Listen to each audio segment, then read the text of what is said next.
piña. Mira, nos han preguntado sobre la ferritina. ¿Vale? La ferritina es una proteína donde se almacena el hierro en la sangre y nos han preguntado qué hacer para bajarla si sale muy alto. Nos hemos ido a la policlínica a hacer esta pregunta, ¿qué alimentos se pueden tomar para bajar la ferritina?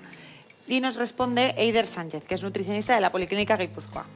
Sería importante realizar una dieta equilibrada, variada, donde se nos presenten todos los alimentos, pero sobre todo dando importancia a los alimentos de origen vegetal, como frutas, verduras, hortalizas, productos integrales, cereales integrales, y disminuyendo mucho el alimento de origen animal, que es el hierro que se absorbe con mayor facilidad. También es buena idea combinar los alimentos ricos en hierro con alimentos que tengan sustancias que bloqueen la absorción del hierro, como bien puede ser alimentos ricos en calcio presentes en los lácteos o alimentos ricos en taninos como el café, el té o frutas como el caqui, granada o manzana verde. Será buena idea, después de consumir un alimento rico en hierro, consumir uno de estos alimentos, como bien puede ser un yogur o un té después de cada comida.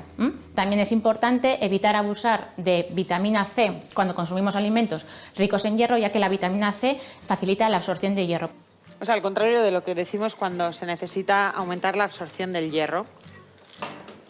O sea, que abren la puerta. Eso es, la vitamina C facilita la absorción del hierro y por eso nos estaba diciendo que, Eider, que lo mejor es rebajar o separar el consumo de vitamina C o moderarlo, no abusar, para no facilitar la absorción del hierro, ya que si está la ferritina alta es por eso. Que hay gente que tiene un poco de color como a hierro, no a hierro, te quiero decir, que tienen un color como la piel un poco, los indios tienen un poco de color un poco metalizado, ¿no? ¿Sabes cómo te digo? No me pillas. No te pillo, pues no la sé, voy a liar no me he más, fijado. vale. No, o sea... no a te ver, voy está el color amarillento, que es cuando tienes la bilirrubina alta, que es como la canción de Juan Luis Guerra, me sube la bilirrubina. Y luego hay un color que a veces se ve en la gente que está como un poquito plateado. Como tipo cetrino, cuando están muy morenos, que casi parece morado. Sí, eso es.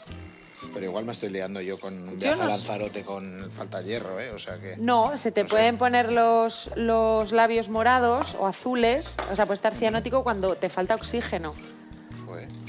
Pero no sé, buena pregunta, vale. No lo sé, yo no sé, yo no lo había oído nunca.